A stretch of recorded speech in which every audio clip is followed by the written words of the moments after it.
103조 관련되는 문제에서 가담권유한 이중매매가 18번, 19번, 20번, 21번까지 네 문제 나오는데 가급적 네 문제를 다 푸는 게 좋아요. 저는 올해 여기를 예상하고 있어요. 103조 두 문제는 나오지 않는데 올해는 사례 문제일 것이다. 그러면 가담권유한 이중매매 다시 한번 거의 제가 찍으면 8, 90% 맞아요.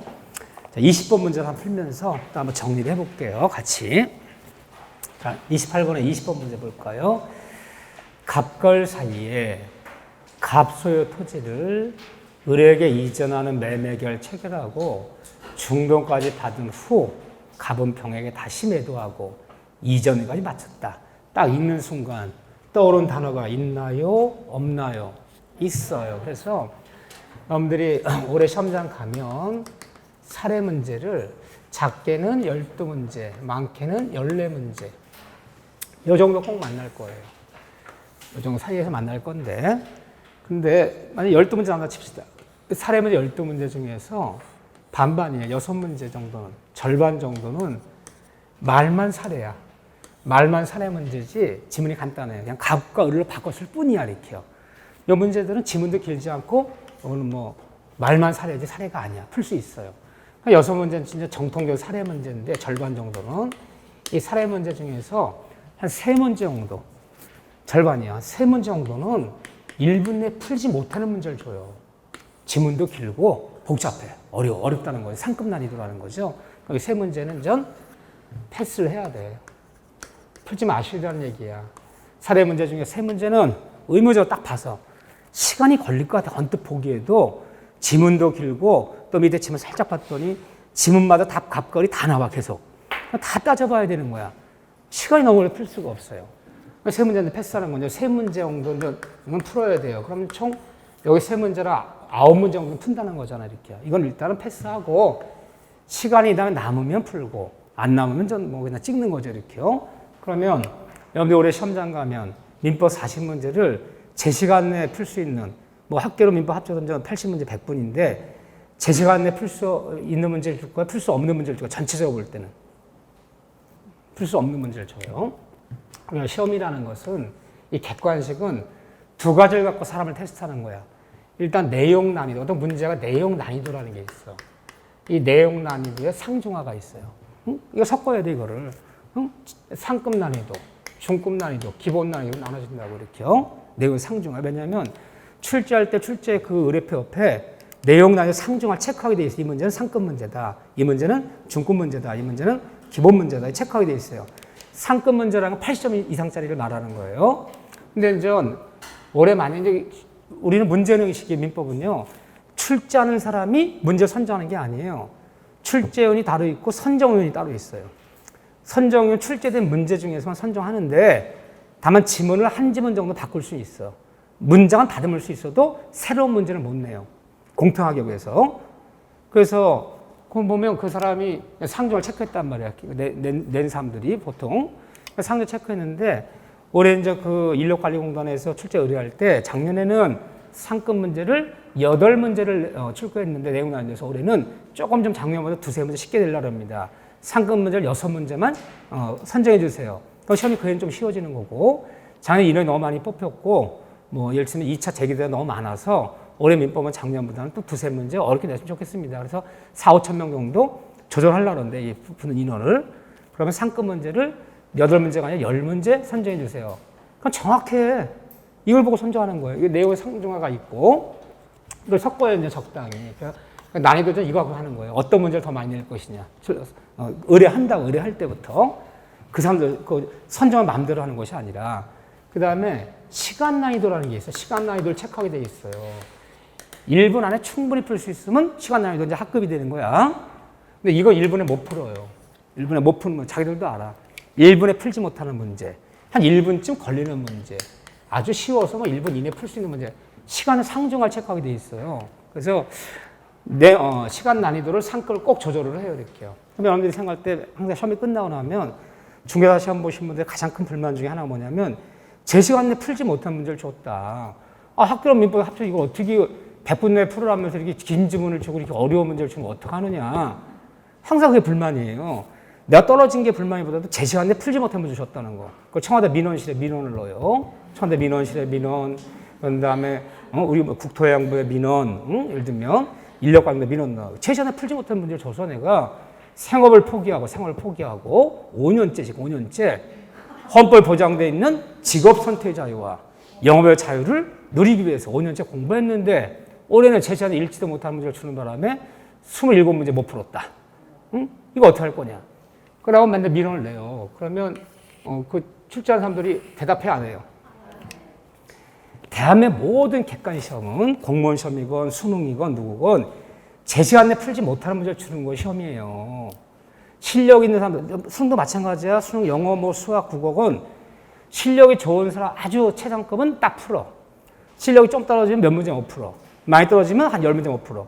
사람을 테스트하는 방법 중에서 내용나 상중하고도 테스트하지만 시간나 상중하 테스트하기 때문에 연대 시험장에 한 교시에 20명 들어가면 그 20명 중에서 2~3명 정도를 제시한 딱 풀고 펜을 내려요. 이렇게요.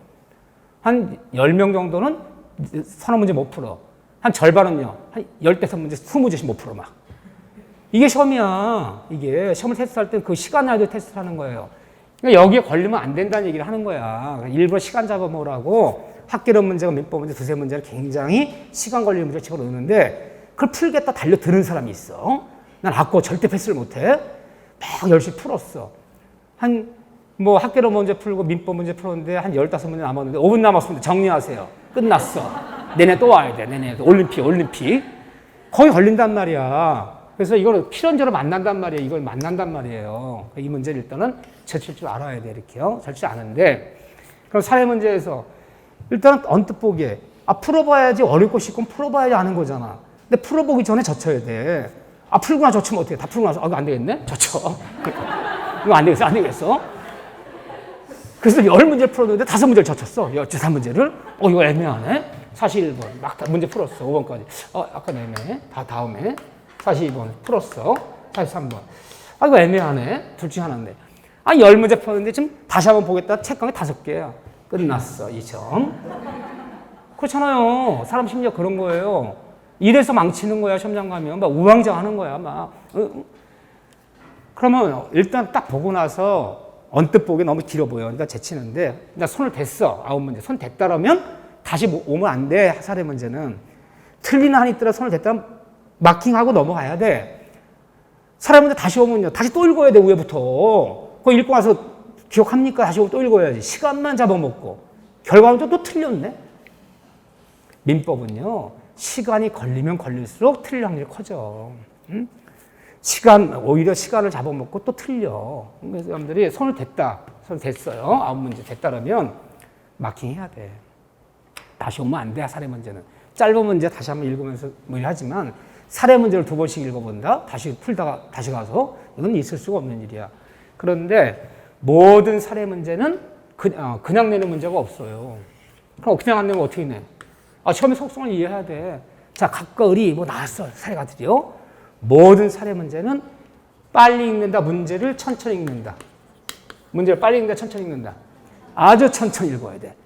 천천히 안 읽으면요. 마음이 급해. 막 미쳐가면서 갑거리, 뭐 저거 병이 있는데 막 그래서 문제 풀러 1. 생각이 안 나네? 생각이 안 나. 생각이 나야지. 갑이 누군지 을이 누군지 생각이 안 나네. 또 읽었어. 이중매매 얘기지. 다시 병이 이러면 병이 누구지? 또 봐야 돼, 거기에. 병이 누구지? 이 사람이 신중해지면요. 병이 누군지 가비는 자꾸 보게 돼 있어, 문제를. 그래서 시간을 잡아먹는 거야. 이게 신중하기 때문에. 자, 뭐 사례 문제 그냥 천천히 읽는 거야. 자, 사례 문제가 3줄이야, 시험장 가면.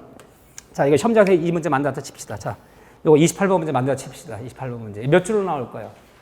시험장의 지문에는. 그렇죠. 교재에서는 이게 2줄이지만 시험장에 만나면 이 문제가 3줄이야, 이게. 그러니까 이런 말들을 해요. 아니, 단원별 문제 풀고 뭐 학원에서 모의고사 문제씩 나눠서 풀 때는 그렇게 지문이 그리까지 길지는 않았던 것 같은데 시험장 나왔던 사람들 다 느낀 게 뭐냐면 너무 지문이 길다는 거야. 정말 길었을까요? 안 길었을까요? 안 길었어. 근데 그렇게 느껴지는 순간 마음이 철렁해. 그 순간 10점 날아갔어. 자신감이 급상실되면서 길게 보이는 것 뿐이에요. 왜요? 우리가 모든 교재, 기본서를 볼 때건, 지금 문제지를 볼 때건 이거는 편집이 돼 있잖아. 그리고 한 페이지에 한 문제가 들어가잖아. 근데 시험장 가면 문제지를 어떻게 해요? 자르잖아, 단을. 바로 잘라요. 그럼 여기 문제집에는 20번 문제는 오른쪽으로 한 줄에 글씨가 몇 개가 들어가요? 한 22, 3개 들어가. 그렇잖아요. 근데 발을 잘랐으니까 거기 가면요. 한 16개밖에 안 들어가 글씨가. 그 옆으로 쓸 것이 어떻게 가? 옆으로 쓸 것이 16자 들어가니까 밑으로 나오지. 또 시험장의 글씨는 시험지 글씨는 이 문제 글씨보다 커요, 안 커요? 크잖아. 글씨가 크잖아. 글씨가 크면 오히려 나빠, 가독성에. 글씨가 좀 웬만큼 도수 조절되면 띄어쓰기도 정확히 하는데 글씨가 크니까 눈에 안 들어와요, 이게. 그런 게 있어요. 눈에 잘 안 들어오고 오히려 글씨가 커지는 건데 노안 때문에 글씨 크게 낸 거야. 그전에 좀 작게 냈더니 난리가 났어. 돋보기 갖고 와라. 야, 뭐 눈이 가물가물해서 보이지가 않는다. 그러니까 중개 시험은 크게 넣어줘라. 크게 넣어, 도수를. 이게 이제 도수라는 게 있어요. 글자 크기가. 너무 커버리니까 오히려 눈에 안 들어와요. 글씨는 옆으로 들어가는 건 작게, 글씨는 더 개수는 16개에 불과한데, 글씨 더 키워야지. 따뜻딱 붙잖아. 띄어쓰기도 안 되고. 길어 보이지, 복잡해 보이지. 그러니까 이 지문이 이렇게 길게 나와, 이렇게. 여기는 이 정도 문제면, 이거 세 문제 넣으면 한 바닥에 다 가요. 얼마나 길어 보여. 응? 그런 것 뿐이지, 문제 길지 않아요. 이 문제는 글자 수까지 조절해. 그래서 해마다 글자 수 비슷해. 그럼 뭐 보고 알아요? 이 바닥수라는 게 있어, 바닥. 응? 딱 3바닥 반이야. 3페이지 반이 우리 중개 시험의 기출문제예요. 요즘 그거를 거의 안 어겨. 29회, 30, 31회 때 글자 수 거의 똑같아. 3바닥 딱 반 나왔어. 그거까지 조절을 시켜, 그거까지.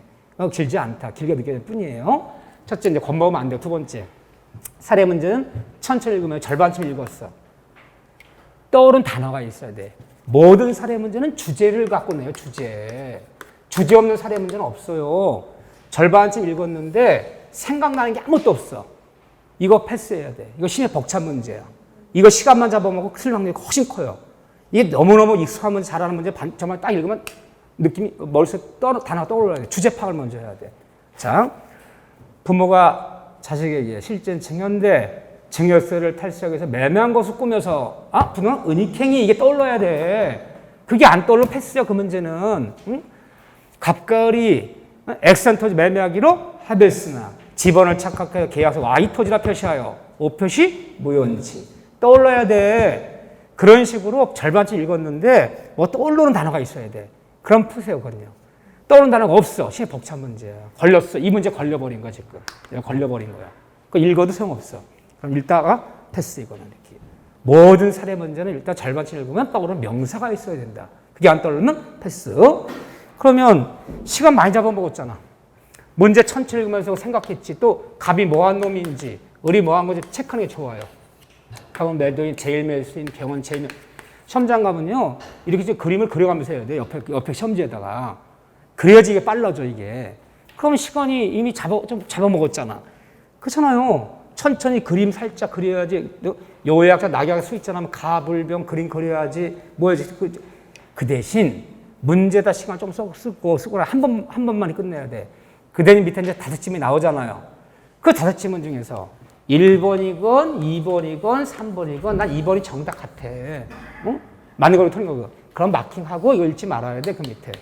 만약에 사례 문제 12문제인데 총 지문이 몇 지문이야? 48지문이야.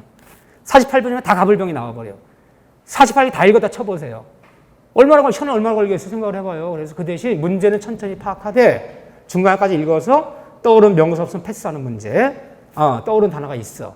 그러니까 읽었어. 1번, 2번이 정답 같은 마킹하고 3번, 4번 읽지 말라는 거야. 이게 틀리는 한이 있더라도. 다 2번 같은데 한번 확인해 봐야 돼. 확인은 딴 문제에서 해. 단답식 문제는 확인해 볼 수 있어. 2번이 정답 같은 혹시 모르지. 근데 사례 문제는 그렇게 하면 안 돼. 사례 문제 그렇게 풀어서는 10문제 못 풀, 9문제 풀면 이거 갖고 20분 가. 떨어졌어, 그 해는. 그래서 사례 문제는 정답이다 싶으면 그게 막상 틀리는 한이 있더라도 거기서 끊고 다음 문제 가야 돼. 다 확인하면 안 된다는 거지. 그럴 시간은 안 주어줘요. 이해되죠? 항상 그렇게 푸셔야 돼. 마음을 명심하셔야 돼. 시험 푸는 것도 시험장 들어야 돼. 난 이렇게 푼다, 저렇게 푼다를 정하고 들어가야 되는 거야. 그래야지 우왕좌왕하잖아요. 자, 보세요. 이중매매 얘기야. 가면 병에 다시 매도하고 등이 맞췄어요. 그러면 제2매수인한테 다시 가비한테 매매했는데 등기는 제임의 병이 먼저 등기를 마쳤어. 냈어요. 자, 읽어봅시다. 첫째, 이때 이 갑을간의 매매 계약 체결만으로, 갑과 매매 체결만으로 을이 누구야? 제일 매수는 을이 소유권을 취득함으로 이미 틀렸어. 아니, 잔금죄, 중도업자 소유권 취득하나? 등기를 내서 소유권 취득한 거지. 등기 안 냈잖아요. 이미 틀렸어. 취득함으로 갑의 소유권을 병에게 이전하는 것은 원죄 불가. 이미 먼저 잔금 치는 사람이 취득한 것이 아니라 먼저 등기한 사람이 취득하는 거지. 아, 대금 치렀다 소유권 취득했나? 등기를 안 냈는데 이미 땡.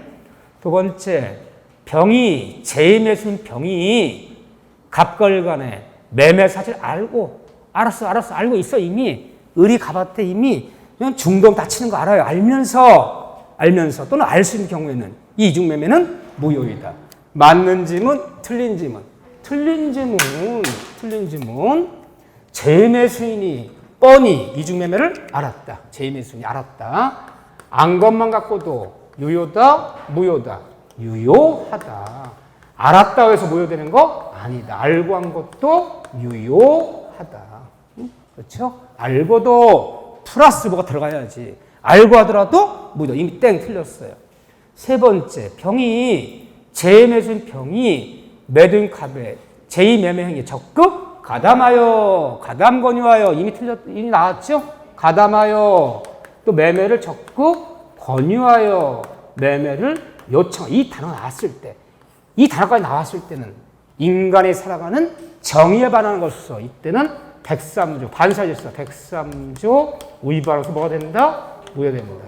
무효이지 안 것맞고는 유효하다. 그런데 가담관여한 경우에도 계약 자유 원칙상 문제는 발생해요. 이때는 무효예요. 틀렸어요. 네 번째, 특별한 사정. 문제를 보셔야 돼. 문제를. 특별한 사정이 없는 한 병이 소유권을 취득하고. 맞아, 틀려요? 맞아. 지금 문제 가담관의 말이 없잖아요. 먼저 등기한 병이 소유권을 취득하고 제일 매수는 을은 병에 쫓아가서 소유 이전 등기를 청구할 수는 없다. 맞는 틀린지만 맞는지. 먼저 중도금 치는 사람이 아니라 먼저 등기한 소유권 취득한다. 예, 문제 가담관의 말이 안 나왔기 때문에. 맞아, 이 질문은. 이때 갑은 매도인, 이중매매 매도인 갑은 계약은 배액을 상환하고 갑을 간에 매매 계약을 해지할 수 있다. 이거 왜 안 되는 겁니까, 얘가? 이미 중도금 지급이 됐잖아. 아, 중도금 지급 전까지는 가능했지, 해자가. 그런데 그래서 먼저 중도금 쳤는데 얘가 먼저 등기하는 바람에 얘가 소유권 취득했어. 그 유효해요. 먼저 등기한 얘가 소유권을 취득했어요. 그러면 가담거나 이중매매가 아니에요. 지금 그냥 이중매매예요. 취득했어요. 그러면 얘가 먼저 소유권 취득하면 얘는 중도가 치렀는데 소유권 취득 돼야 안 돼요? 소유권 취득이 안 되잖아. 얘가 먼저 소유권 취득하는 바람에 유효하기 때문에. 그러면 이때 제2매수인이 먼저 등기해서 소유권을 소유권을 취득했다면 얘가 소유권을 이게 지금 날이 습해서 그래요. 날이 습한 날은 분필이 굉장히 잘 부러져요. 이게요. 그래서 그전 장마철에는 수험생들이 하도 분필이 잘 부러져서 전자레인지에도 30분씩 돌리고 왔어. 이 정말 잘 부러져요. 스킬 먹어서. 소유권을 취득했다면. 그럼 제일 매수인은 갑한테 쫓아서 뭘 행사해야 돼? 뭘 행사해야 될 거 아니야? 난 중도금 치러놨어. 계약 맺고. 근데 먼저 등기하는 바람에 얘가 손치겠다면 제일 매수는 매도인 갑에게 뭘 주장해요? 이때 얘가 주장이 뭐예요? 계약의 해제권이에요. 해제. 해제를 하는 거예요. 자, 계약은 유효한데 뭐라 배웠어? 매도인 이행 지체. 이행 불능을 만들었죠. 이행 불능. 이행 지체. 이행 불능. 불완전 이행은 계약의 해제 사유잖아. 해제한다. 해제해야지. 해제는 뭐가 있나? 해제는 소급회고 원상회복 있잖아. 그러니까 내가 치렀던 계약금 중도금은 받은 날로부터 이자까지 가산해 돌려 받고 원상회복 받은 다음에 소유권 얘가 취득하잖아. 얘가 원상회복 받은 다음에 플러스 이제 별도로 손해배상 청구 들어가 안 들어가요? 들어가야죠.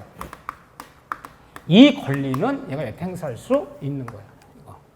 제1매수인이 먼저 등기하는 바람에 소유권을 취득했다면 제1매수인이 보호받는 권리는 계약의 해제와 플러스 손해배상 청구. 이거밖에 없어. 소유권 취득할 수는 없잖아요. 이거 행사해야지. 이거. 네. 자, 어쨌든 정답은 4번이에요. 4번. 자, 뭐 다 똑같은 문제들이에요. 똑같은 문제들. 어려울 거 아무것도 없어. 그러면 다른 문제 하나 더 풀어볼까요? 19번 문제 풀어볼까요? 크게 할 일도 없는데 19번 문제 풀어봅시다. 그러니까 이중매매 어렵지 않아요. 어렵지 않은데 다만 기출문제 수준은 어렵지 않은데 선생들이 욕심을 부려갖고 무슨 이중매매 여기 나왔다면 사법고시, 뭐 노스쿨, 뭐 변호사 한증까지 싹다시 나올 수 있는 질문, 모든 질문을 다 갖다 놔버리고 오히려 복잡한 거야. 의료할 땐 그렇게 엄청난 걸 묻지 않아요. 정확히 구조를 끼는가 정도 굵직굵직 알면 돼. 다시 한번 봅시다. 다 기출문제들이야. 19번에 갑 소유의 X부동산을 을에게 매도하고 매매대금을 수령했으나 등기 전에 제일매수는 을이 매매대금 다 치렀어요. 근데 등기를 내기 전에 그 사실을 잘 아는 병이 갑의 배신에 적극 가담 권유 나왔어 안 나왔어요? 나왔어요. 드디어 가담 권유 나왔어. 제일매수인 나왔어. 매수하여 소유 이전까지도 받았다. 그럼 등기 떼어보면요. 가담 권유에서 제일매수인 가담 권유에서 이렇게 등기를 냈다. 이 등기는 가담을 많이 났다. 이 등기 유효다 무효다? 무효. 무슨 무효? 더군다나 절대적 무효. 가담과 이중매매는 절대적 무효가 됐어요. 일단 무효의 등이 나더라도 봅시다.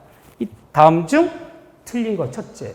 을은 제일매수인 을은 제3자에게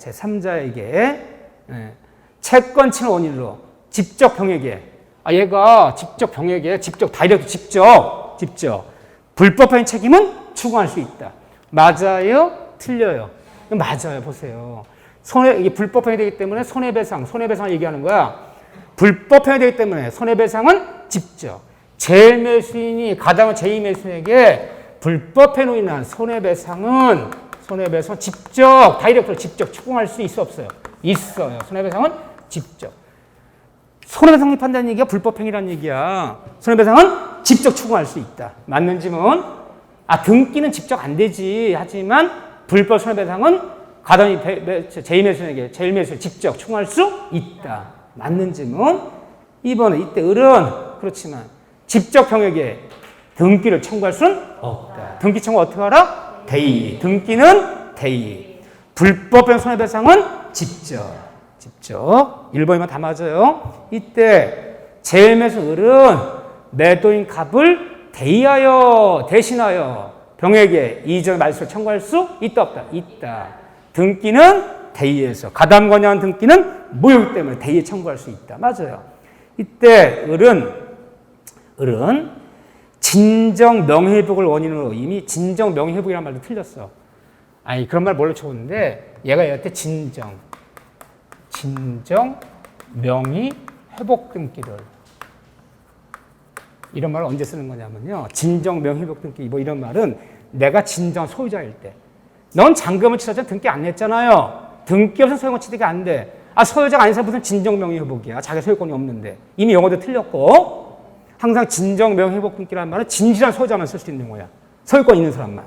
이미 용어도 틀렸고 직접 병에게 이전 등기를 이것도 틀렸고 몇 번이에요? 4번. 근데 5번에 갑의 병에 대한 소유 이전 등기는 불법 원인구별로 103조반은 제가 그랬잖아요. 반사절 103조반을 뭐라 불렀어요? 103조반을 불법 원인구별. 같은 말로 보자 그랬어요. 제가 103조반에 해당되면 불법 원인구별. 103조반이 아니라면 불법 원인구별에 해당하지 않는다. 같은 말로 보세요. 항상. 가담과 이중매매는 103조반이야.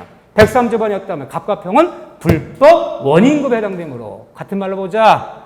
이꼴 항상 급여로 갑은 이중매매는 갑은 병에게 소유권에 기한 등기 말소를 청구할 수 있다 없다? 없다. 갑은 안 돼. 같이 했잖아. 둘이 103조반이잖아. 누구만이? 을만이 할 수 있어. 등기를 청구하건 뭐 손해만 청구하고 누구만이? 을만이.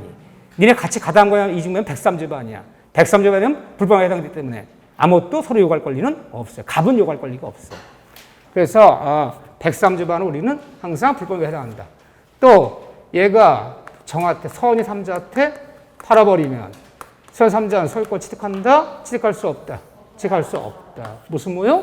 절대적 무효. 두 문제 풀어왔지 뭐 어려워. 난 이해할 수가 없어. 왜 이렇게 판례집이라 이런 데 너무 복잡하게 정리해놨는지. 이 정도 수준이야. 등기는 대의.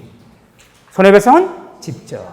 가담건이 한 말이 들었을 때는 절동무효이기 때문에 다음 싸움에 선이어도 뽑아줄 수 없다. 이 정도 수준이다. 근데 만약에 이렇게 풀었는데 이거보다 어려운 문제 나왔어. 복잡하게 나왔어. 그러면 그 문제는 그해 가장 상급 난이도를 조절한 거야. 그럼 포기해야 돼, 거기는. 우리가 배운 어디도 취득시효 문제를 보건 뭐 이중매매 어디를 보건 여기서 가장 최상급 난이도를 조절해야겠다면 다 틀리는 거야, 그거는. 그게 나 확률은 10번 중에 한 번은 있어. 거기까지 걱정하며 공부할 필요는 없다는 거야. 10번 중에 9번, 8번 이 정도 수준 갖고 맞출 수 있어. 근데 한 번은 어쩌다 특이한 문제 나와, 어렵게. 그럼 그 최상급 난이도를 조절한 거야. 올해 나온 문제, 가장 어려우면 4문제 중에 하나 거기서 조절한 거야. 그럼 틀리는 거지, 너나 나나. 우리 2차 방정식까지만 배웠는데 3차 방정식 문제 딱 나서 거기서 틀리는 거지, 이거는. 그것까지 걱정할 필요는 없다는 거야. 자, 보세요. 이 정도 수준이야. 참 쉽기도 하여라. 쉽기도 하여라.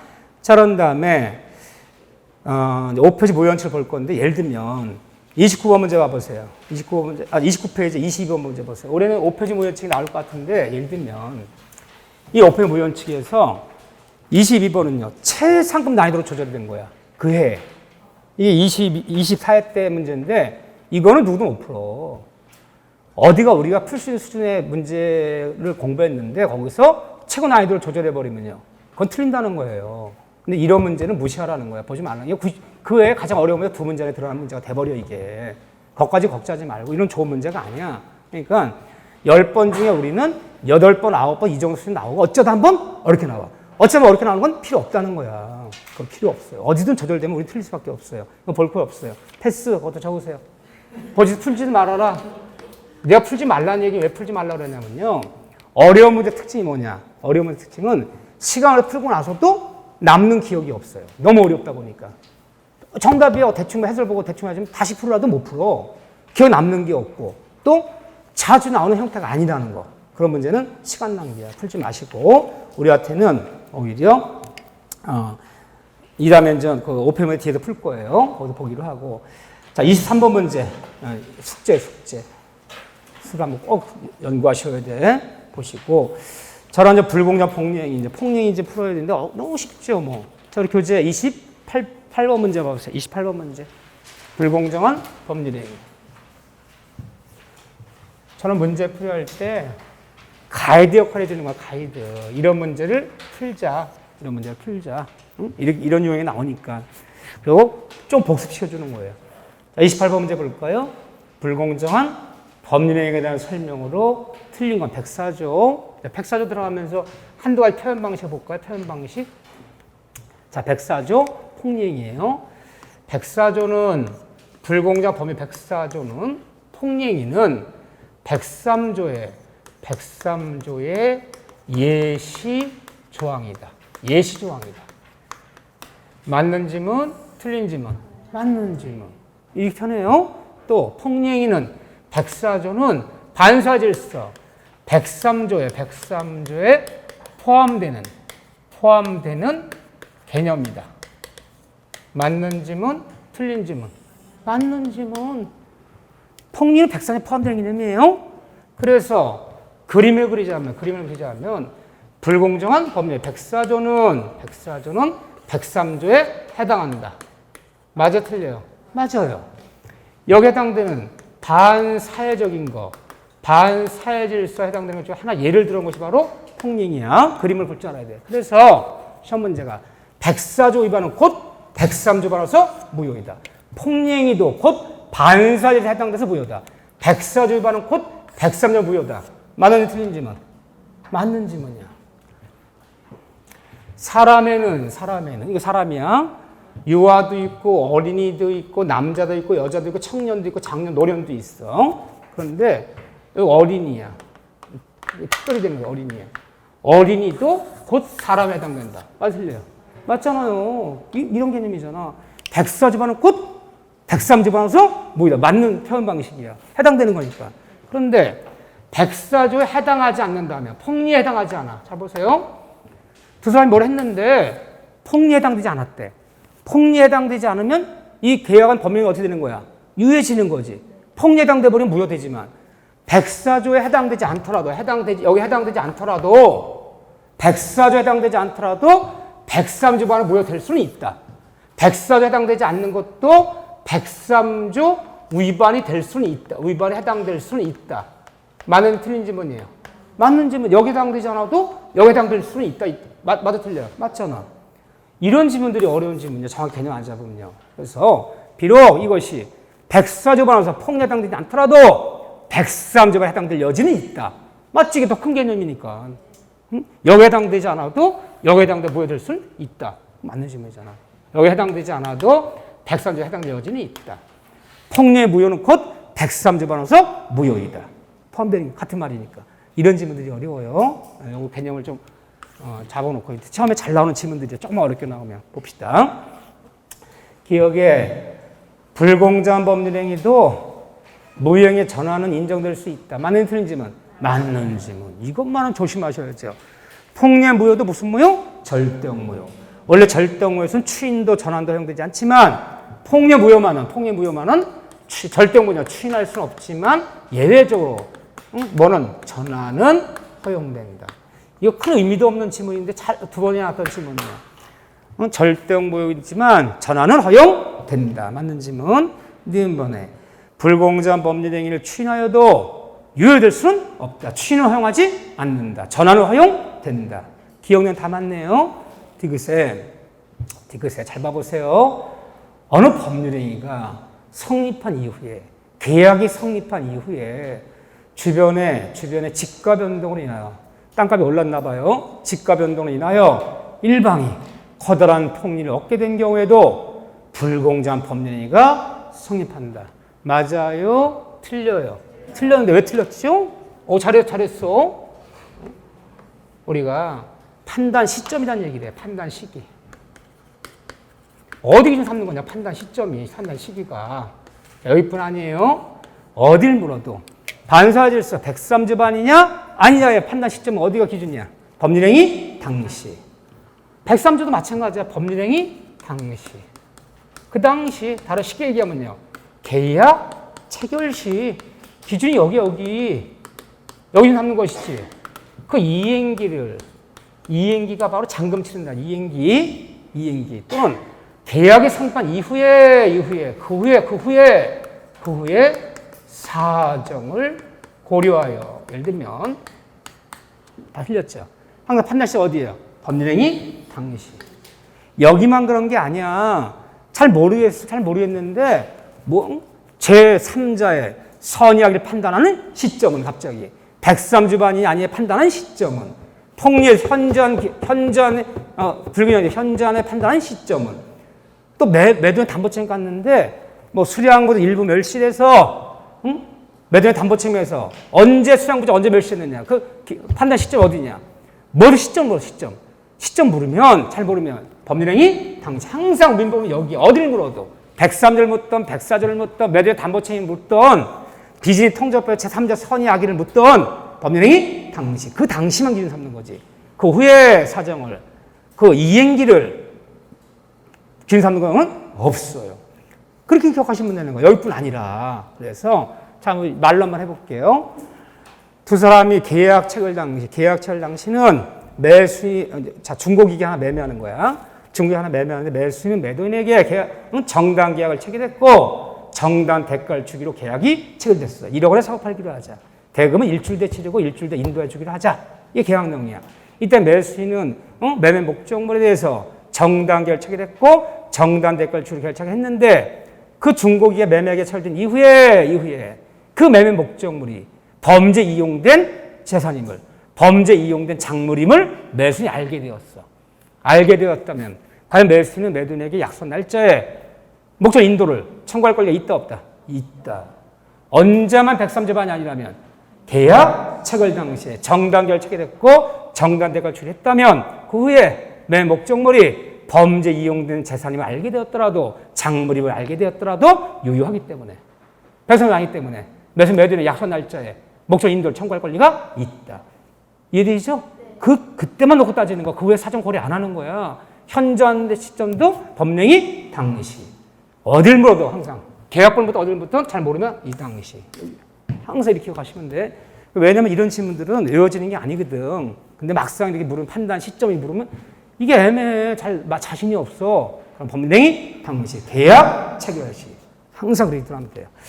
따라서 지금 주변 법률 성립 당시는 아니었지만 그 성립한 이후에 치대가 많이 오른 것은 관계 없는 거지. 현장 판단시가 될 수가 없죠. 틀렸어요. 이걸 보네. 불공정한 법률행위의 무효는 선의의 삼자에게도 무효를 대항할 수 있다 없다. 있다. 대항이란 말을 뭘 바꾸자? 주장. 무슨 무효? 절대형 무효. 갑과리 맺은 계약이 폭리로서 무효됐다면 다음 사람 병이 난 사람은 선이어도 보호받을 수 없다. 소유 번칙할 수 없다. 무효를 추정할 수 있다. 자, 미음번에 이 불공정한 법률행위의 무효는 폭리 무효는 양 당사자가 급여 양 당사자 두 명 양 당사자가 이미 이행됐다면 급여불의 부당의 반환을 청구할 수는 없다. 왜 틀렸습니까? 양 당사자가. 그래서 103조와 다른 점이 뭐냐? 불법임금과 다른 점이 뭐냐? 자, 폭리를 당한 사람이야, 이 사람 폭리 당한 사람이야. 시가 10억짜리를. 자, 이 사람은 이제 폭리 당한 사람 보통 피해자다 이렇게 많이 나와. 피해자. 시가 10억짜리를 궁박 또는 경솔 또는 모연 상태에 빠져 있는 것을 상대방이 알고도 이 상대방을 뭐라 그래요? 폭리 취하네요. 시가 10억짜리 땅을 1억에 매입해서 지금 등기를 낼 거야, 이렇게. 시가 10억짜리를 1억에 매입해서 을 앞으로 등기를 냈다. 이 폭리 취하네요. 이런 애 뭐라 불러요? 폭리자 또는 수익자 이렇게 불러요. 근데 상대방 을은 이 모든 사실을 알고 있었다. 제가 궁박한 상태지, 경솔하지, 무경 알고도 시가 10억 1억에 매입해 등기를 냈다. 이 등기는 유효다, 무효다. 유효하다. 알았다고 해서 폭리가 아니다. 폭리가 아니야. 알고 한 것도 유효해요. 얘가 이걸 알았다. 궁박해서 알았다고 해서 무효되는 거 아니, 폭리되는 거 아니. 알고도 플러스 무슨 상황? 그렇죠. 폭리자가 그걸 이용해 먹겠다는 마음속에 악의 내지 고의가 뭐 있을 거. 이 단어가 들어가야지만이 뭐가 되는 거죠? 폭리로서 무효가 되는 거야, 이 등기가. 안 거맞고도 유효하다. 알고도 플러스 이용이라고 꼭 들어가야 돼요. 뭐랑 똑같아요? 이중매매에서 재매수인이 뻔히 이중매를 알고 있다. 알았다 해서 등기 무효되는 거? 아니, 알고도 플러스 가담권이에요. 알고도 플러스 이용하여. 이 단어가 들어갔을 때만 폭리가 되는 거야. 알았다 폭리 되는 거? 아니다. 그럼 알고도 이용해서 등기 냈어. 얘 폭리로서 무효됐어. 그러면 얘가 소송제기해서 판사님 3개월 전 매매한 것은 저의 궁박 또는 경솔, 무경을 얘가 알고도 이용해서 시가 10억짜리 1억에 매입한 겁니다. 따라서 이 계약은, 이 부당 매매 계약은 폭리로서 무효란 판결을 구합니다. 속 냈어. 판사 입에서 무효이다. 맞다. 폭리다. 무효. 이 말이 떨어졌어요. 떨어졌다면 얘는 폭리당해서 시가 10억 1억에 매매한 이 땅, 반환 청구해서 이 땅 찾아올 수 있어 없어요? 있어요. 근데 얘가 준 1억 원 반환 청구할 수 있어 없어요? 없어요. 자, 폭리 당한 사람은 불법이 있다 없다? 불법이 없다. 폭리 취한 사람은 불법이 있다 없다? 있다. 이것이 뭐라는 다른 점이야? 103조와 다른 점이야. 103조는 도박을 하건 첩결을 했건 둘 다 불법해. 둘 다 불법할 때 이미 이행됐다면 반할 청구할 수 없고, 이행하지 않았다면 이행을 요구할 수 없어. 서로 요구가 안 돼. 근데 여기 폭리 당한 사람은 불법이 없기 때문에 폭리 당한 부동산 반환 청구 찾아올 수 있다 없다? 있다. 그런데 폭리 취해서 돈 준 사람은 이 돈 반환 청구할 수 있다 없다? 없다. 얘는 청구할 수 있지만 얘는 청구할 수 없어. 양 당사자 모두 반환 청구할 수 없다. 이건 103조야. 이거는 103조. 104조는 피해 당한 사람은 반환 청구할 수 있고, 폭리 취한 사람은 반환 청구할 수 없고, 돈 1억 원 줬다면 넌 불법이 있기 때문에. 이해되시죠? 네, 다른 점이에요. 103조랑. 그래서 미음은 다시 읽을게요. 불공정한 법률의 무효는 양당사자 틀렸어. 응? 한 사람은 반환 청구할 수 있고 한 사람은 반환 청구할 수 없어요. 틀렸고. 그럼 맞는 질문은요. 틀린 거 옳은 거네. 디귿, 미음, 4번. 우리 봐주고 어려운 건 아니니까. 그 다음에 다시 한번 32번 문제 볼까요? 32번 문제.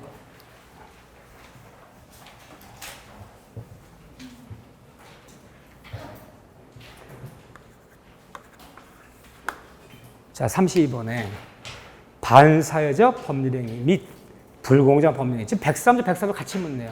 반사회적 법률행위 103조를 묻는 거고, 및, and, 불공정한 법률행위 104조를 묻는 거고, 103조와 104조 하는 설명 중 옳은 것은 1번에 무상행위 증여는 불공정행위라는 이유로 무효될 수는 없다. 그래서 104조 폭행에 적용이 없는 거. 적용이 없다는 얘기가 뭐예요? 폭리가 성립하지 않는 거. 아무리 현저한 불경이 있더라도 폭리가 아니다. 자, 뭐가 적용이 없나요? 그렇죠. 무상이란다. 무상행위, 증여, 기부. 그렇죠. 이런 거. 아무리 현저한 불경이 있더라도 폭리란 말이 없다. 또 하나는 경매. 물론 법원에서는 공경매 얘기하는 거, 경매는 아무리 현저하게 싸게 경락받아도 폭리란 말이 없다. 이번에는 104조에 적용이 있는 거, 폭리에 적용이 있는 거. 이게 적용돼 버리면 폭행위로서 뭐가 될 수 있다? 무효가 될 수 있는 거. 폭리도 무효가 될 수 있는 거, 이거든요. 적용이 있는 거예요. 자, 폭리는 주로 어디서 취하나요? 주로는 계약에서 취해. 폭리 당한 사람이 있고 폭리 취한 사람이 있어. 보통 매매계약. 보통 계약에서 폭리가 많이 일어나요. 계약뿐 아니라 계약은 당연하고 계약이 아닌 일방적 의사표시하는 단독행위에도 상대방의 궁박을 이용해서 현저하게 불균형적인 단독행위 있다면 단독행위도 폭리는 정될 수 있다 없다? 있다. 상대방의 궁박을 이용해서 상당 금액의 채권을 포기하게 만들었다. 너 포기하지 않으면, 포기하지 않으면 고소고발 취소 못해. 고소고발 취소해 줄 테니까 너 채권 포기해. 권리를 포기한다.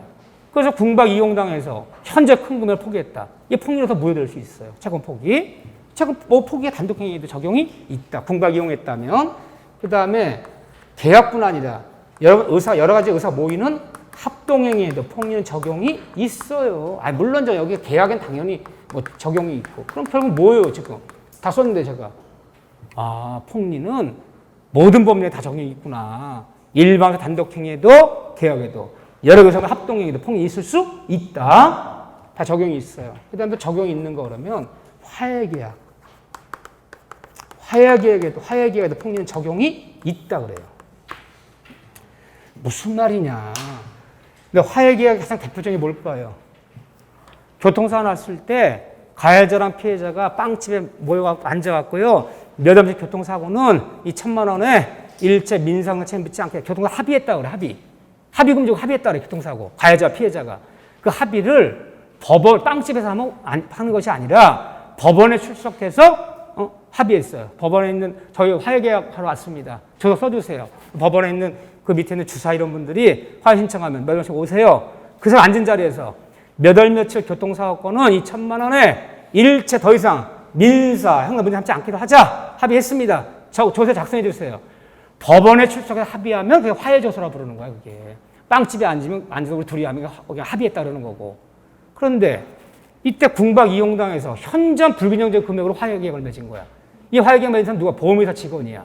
젊은 사람이 교통사고에서 가해자 사망했는데 그 가해자 운전자 보험회사가 가해자 죽은 사람 피해자 부모를 만나는 이 부모들이 연세가 많으시고 좀 연로하시고 좀 어두운 분들이야.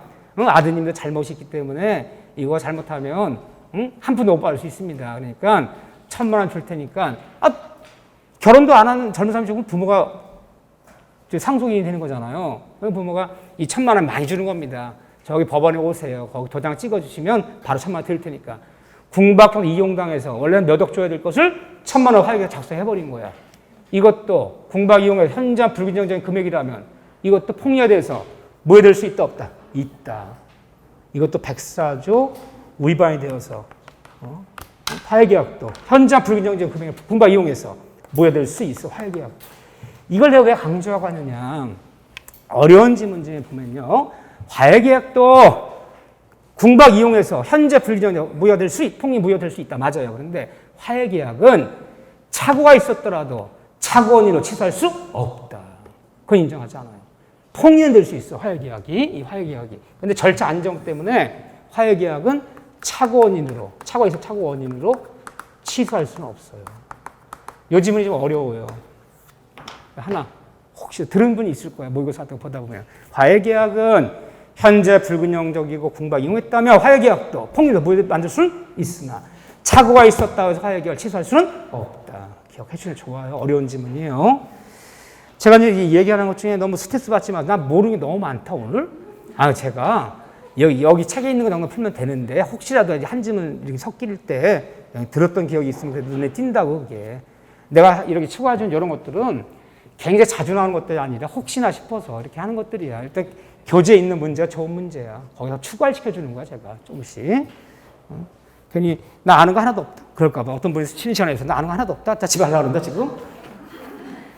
여기 아는 건 많지 않다는 놀라운 사실.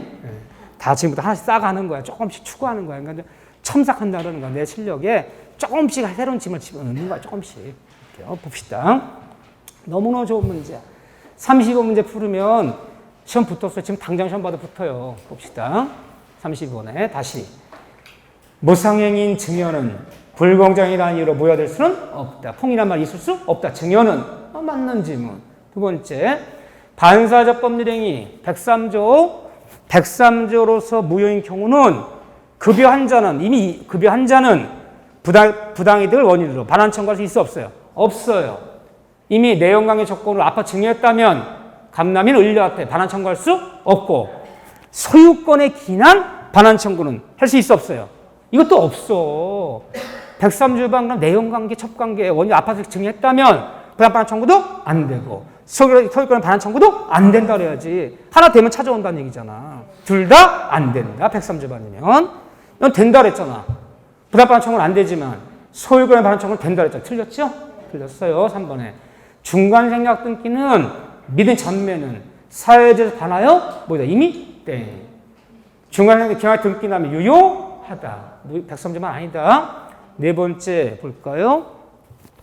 부척관계를 맺는 대가로 부동산을 증여받은 첩이란 말을 좀 바꾸세요. 그녀로부터 좀 첩 너무 이어져도 인격인데 맨날 첩하고 있어. 그녀로부터 같은 말도 좀 부득이 써주자 좀. 내연감의 조건을 부동산 증여받은 그녀로부터 다시 부동산 전득한 자가 전득한 자가 알았던 악이라면 얘는 유효하게 소건 취득한다. 취득하지 못한다. 취득한다. 악의 삼배석은 취득한다. 왜요? 그렇죠. 내용의 조건은 그녀에게 아파트 증여했다면 반환 청구가 안 되기 때문에 소유권 누구한테 있다? 그녀에게 있기 때문에 다음 사람은 악의 삼자도 승계 취득이 되어서 소유권 취득한다. 너무너무 위험한 문장이죠? 취득할 수 없다. 틀렸네요. 5번에 불공정한 법률 양당사는 이미 아까 그게 똑같은 질문 또 나오네. 양당사들은 모두 부당반환 청구 안 된다는 얘기가 아니라 피해자는 폭리자에게 반환 청구할 수 있고 폭리자는 피해자에게 반환 청구할 수 없고 양당들 모두 그러면 안 되지. 또 나왔던 질문이네. 자, 이 문제 너무 좋은 문제. 두 문제만 풀 줄 알면 돼요. 나머지들 여러 문제가 있지만 자, 법률 해석인데 제가 해석 문제가 시간 되면 많이 해주고 싶은데 왜? 안 나와. 근데 그래서 안 해. 예전에는요. 이 법률 해석 문제가 잘 나왔어요. 아주 한 10년 전만 해도 한 22회 때까지만 해도 왜냐면 해석 문제가 무지무지 어려워. 해석이 법원에서 재판하는 과정이야 이게. 그래서 굉장히 추상적이야 이게. 그래서 해석하는 방법론에는 자연적, 규범적, 보충적이 있고 해석하는 순서에는 당사 기관 목적 안 되면 이순위, 사실 관습 안 되면 이의법규 안 되면 신의치, 목사 임신 뭐 그것도 외우고 또 여기에 판례 행위자, 명의자 다른 경우 누굴 계약 당사 볼 것이냐 예금 실명법에 따라서 누구 명의로 예금을 통장을 집어넣는데 누가 예금 당사자. 어려운 질문 굉장히 많았어 여기가. 다 어느 시험에서? 우리 시험이 아닌 시험에서 묻는 질문들이야. 우리 부동산 얘기만 해라. 부동산 얘기만. 무슨 예금 명의까지 따지고 뭐 비자금 은의까지 따지고 할 거 아니란 말이야. 옛날엔 막 냈어. 근데 지금은 그렇게 안 나와. 옛날 기출문제 여기 나오면 굉장히 어려웠어. 이게 상급 문제 완전 다.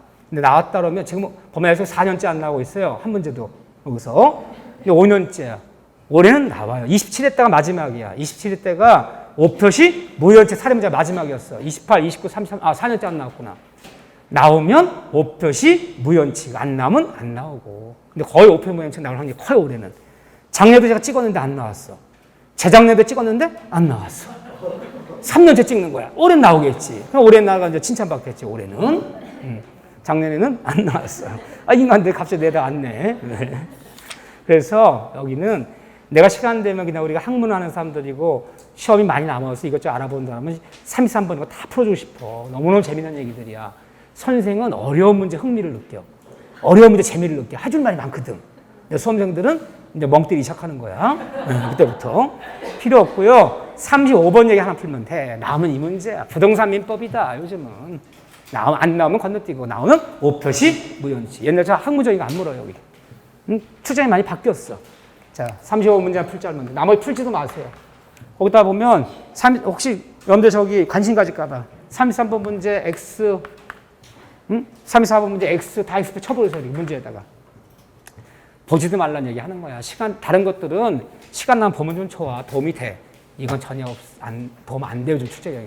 나오지도 않은 부분들은 보지 마시고 34번, 35번 문제 두 문제 풀 줄 알면 돼. 35번도 35, 36번이요. 자, 35번 문제 봅시다. 2018년 8월에 매도인은 자기 소유의 엑스토지에 대해서 매수인과 매매 계약을 체결했으나 엑스토지에 지번 등의 착오를 일으켜서 Y토지 명의로 이전 등 형료했다. 그러면 매도인과 매수인은 쌍방은 어떤 토지를 니마 내 마음은 엑스토지를 매매하기로 쌍방 간에 합의가 되었으나 지번을 착각해서 계약서에는 Y토지라고 표시한 거죠. 제가 수업 시간에 뭘 예를 들었나요? 미분양 아파트 분양자와 매수인 간에는 미분양 아파트 301을 매매하기로 합의했으나 깜빡 계약을 때 103을 하고 잘못 했잖아요. 거예요. 103호도 미분양이거든. 기재해갖고 등기를 뭘 냈다. 매매는 301을 등기해놓고 등기는 103을 등기한 사건. 이 얘기잖아요. 매매는 Y토지를 X토지를 매매해놓고 등기는 어떤 토지를? Y토지를 등기냈다. 갑에서 을로. 그럼 실제 매매한 이 X토지 등기 떼어보면 X토지는 등기 났어요? 등기가 안 났어요? 등기가 안 났어. 301을 매매해놓고 103호를 등기 내버린 사건이야. 원래 매매한 300은 등기가 안 났어. 원래 매매 X는 등기가 안 났어. 자, 문제 풀어볼까요? 자, X토지 매매 계약, Y토지 등기된 사건. 첫째, 1번에 이때는 당사자의 의사대로 자연적 해석에 의해서 마음과 합의된 엑스토지에 관한 매매 계약이 성립한다. 맞는 지문 틀린 지문? 맞는 지문. 그래서 이렇게 마음과 의사와 네 마음과 내 마음 의사와 표시가 일치하지 않을 때 네 마음과 내 마음은 엑선 토지를 매매 합의했으나 표시는 Y토지가 표시했어. 네 마음과 내 마음은 미분양 아파트 301호를 매매 합의됐으나 계약서는 103호라고 표시했어. 양자가 일치하지 않을 때 의사를 중심으로 그 마음을 고려하여 진의를 고려하여 의사를 중심으로 이 말 의사가 더 중요하다. 의사 중심으로 무슨 해석? 자연적 해석. 이때 의사가 중요한 것이 아니라 표시를 중심으로 계약서 표시한 걸 중심으로 문자 언어 계약서 표시한 거죠. 표시 행위를 고려하여 표시의 의미를 표시란 말 들어가면요. 이거는 규범적 해석. 표시를 중심으로 가면 규범적 해석. 마음을 중심으로 가면 자연적 해석. 오펠 무연칙은 무슨 해석이다? 자연적 해석. 마음과 마음을 중요시 여기는 자연적 해석의 대표적인 사례다. 이것이 두 번째. 이 Y토지에 관하여 격려된 등기 나더라도 이 등기는 원인 무효인 등기다. 맞는 지문, 틀린 지문. 맞는 지문. 이 등기는 원인이 무효인 등기다. 그러니까 이 등기가 유효하려면요. 301을 매매하면 301호가 등기가 유효한 거지. 매매는 301을 매매해놓고 등기는 103을 등기해버린 103 매매한 적이 없잖아요. 등기 나더라도 원인이 존재하지 않는 무효인 등기다. 맞아요. 무효이기 때문에 잘못한 Y토지가 이 등기 난 다음에 또다시 병한테 넘어갔다. 병은 아무것도 몰랐던 선의의 제3자라면 얘는 소유권 취득이 된다 안 된다? 안 된다. 왜 안 되죠? 내 앞에 등기가 무효인 등기라면 이 무효인 등기 믿고 거래한 사람 보호받을 수 없다. 등기부에는 뭐가 없다? 공신력이 없다. 공신력이 없어. 한번 무효되면 끝까지 무효가 따라오는 거, 끝까지 따라가는 거지. 선이라고 보받는 거 아니다. 두 번째, 이때 이 경우에 착오원인으로, 두 번째 얘기고요. 착오원인으로 취소하여. 착오원인으로 이 경우에는 Y토지를 착오원인으로 취소하여. 이 말 들어가면 맞는다, 큰일 난다. 왜 큰일 나는 거죠? 이 말 절대 쓰면 안 돼, 오페무현 측에서. 이게 착오라는 얘기는요. 착오라는 건 이등기가 일단 유효하다는 뜻이야. 유효해야지 취소하는 것이지. 무효를 취소한단 말이 있을 여지가 있어 없어요? 없잖아요. 이게 처음부터 원이 존재한 처음부터 무효인 등기야. 무효를 취소한단 말은 없잖아요. 따라서 처음부터 무효인 등기 때문에 착오를 취소한다는 여지가 있을 여지가 없는 거야. 이 착오를 취소한다면 이게 유효하다는 뜻이야. 일단 잘못 나온 게 유효하다는 뜻이야. 취소 안 하면요. 계속 유효하다는 뜻이잖아. 처음부터 무효인 등기야. 그래서 오페무현 측에서 착오를 취소와 이들만 나오면 틀리는 거지. 그렇죠? 이 경우에 이 엑스토지로 매매로서는 유효하다, 무효하다? 엑스토지 매매로서는 유효하다. 유효하기 때문에 잘못 난 등기, 이 등기는 뭐 해주고? 말소시켜주고. 이제라도 을은 갑에게 엑스토지의 등기를, 이전의 등기를 청구할 수 있다, 없다? 있다. 그런데 현 상태. 이건 등기가 안 났어. 이건 등기가 났어. 등기 났어. 현 상태에서 X토지, Y토지 둘 다, X, Y토지 둘 다 물권 변동은 등기다? 둘 다 없다. 둘 다 X, Y토지 둘 다 소유권 취득은 없는 상태다. 둘 다. 맞는 질문? 틀린 질문? 맞는 질문. 왜요? 이등이 나더라도 잘못 난 등기에서 무효. 소유권 이전이 안 되지. 이건 등기 안 났잖아. 매매로 유효하기 때문에 이제라도 등기를 청구할 뿐이지. 등기 없이 소유권 취득이 안 되잖아. X토지는 등기가 안 났고 Y토지는 등기 나봤죠? 무효죠. X, Y토지 둘 다 소유권 취득은 없는 상태다. 둘 다 물권 변동은 없는 상태다. 다만 X 매매로 유효하기 때문에 이제라도 을은 갑에게 X토지에 이전 등기 청구할 수 있을 뿐이지. 등기 청구권이 있을 뿐이지. 등기 없이 어떻게 소유권 취득이 됩니까? 이해되죠? 소유권 취득은 없는 상태 둘 다. 자, 읽어볼게요. 3번에 이 Y토지가 잘못 난 Y토지가 그 매수로부터 제3자에게 적법하게 양도되어도 3자 유효하게 소유권 취득할 수 있다, 없다? 없다. 무효인 등이 믿거래한 사람 뽑아줄 수 없다. 소유권 취득이 안 된다. 3자 병은 이때 매도인은 자권료로 이미 땡. 차원이 취소한다고 쓰지 말아라. 일단 유효해지면 취소하든지 말든지 하지. 틀렸어. 5번 현재 매수인은 이 X토지에 관해서는 소유권이 아니라 뭐만 갖고 있는 거다? 소유 이전 등기 청구권만 있는 거예요. 매매 유효하기 때문에 이전 등기 청구할 뿐이지. 현재 소유권을 취득하여 등기 없이 소유권 취득이 됩니까? 이 등기 청구권이란 것만 있는 거지. 정확히 표현했어. 5번 질문. 그런데 뭐라 돼 있어요? 그러면 35번에 정답이 몇 번이에요? 현재 매수 그렇죠. 4번이 틀려요. 4번이 틀렸네. 정답 어떻게 돼 있나? 거기 정답표도 그렇게 돼 있어요? 맞네. 4번이 틀렸고 현재 매수인은 엑스토지가 아니라 소유권이 아니라 이전 등기 청구권만을 가지는 거지. 소유권을 취득했다면 안 되는 거야. 등기 없이 취득됩니까? 자꾸 쓴 문장이에요. 정답은 4번이다. 36번 한번 꼭 풀어보세요. 연습 천천히. 36번 풀지 마시고 좋아요. 그것도 괜찮아. 37번이 더 좋은데. 37번. 두 문제 풀어보세요. 다른 거 풀지 마셔요. 나오면 오페무현 직업밖에 없어요. 부동산 민법이다. 그냥 민법 총칙이 아니라 부동산 총칙을 생각하시면 돼요. 시험제 10문제, 8문제는 부동산 이야기만 나올 거예요. 총칙 문제는. 이렇게 여기까지 정리하시고 38번, 39번은 풀지 마세요. 이런 거. 풀지 마세요. 볼 것도 없어. 40번 문제로 풀다가 쓰러진 분이 한둘이 아니야. 응? 도전도 하지 마라. 이런 거. 나오지도 않아. 옛날 문제들이야. 요즘에 이렇게 추상이가 안 나와요. 보면 해석이 굉장히 어려워요. 나오면. 옛날처럼 나오면. 지금은 5표시 무연치만 보자.